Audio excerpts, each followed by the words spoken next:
लग्न झालेल्या मुलीनं तर खूप चाणाक्ष असायला हवं. हातात अगदी माती जरी आली ना तरी त्यातले सोन्याचे कण वेचता यायला हवे. प्रतिकूल परिस्थितीला सुद्धा अनुकूल करण्याची खुबी आपल्याला जमायला हवी. आम्हाला नेहमीच वाटतं, आम्ही नेहमीच ऐकत आलो आहोत, संसाराच्या सुखाची पहिली पायरी असते समंजस मनमिळावू पत्नी. पत्नीनं घरादारात एकोपा ठेवायचा असतो. पत्नीनं पतीची बुद्धीनं तेजानं आरोग्यानं साथ द्यायला हवी. आयुष्याच्या प्रत्येक लढाईत पतीच्या खांद्याला खांदा लावून उभं राहायला हवं. तो खरा संसार.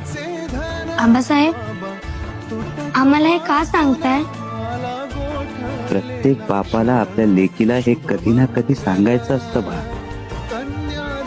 म्हणून सांगितलं.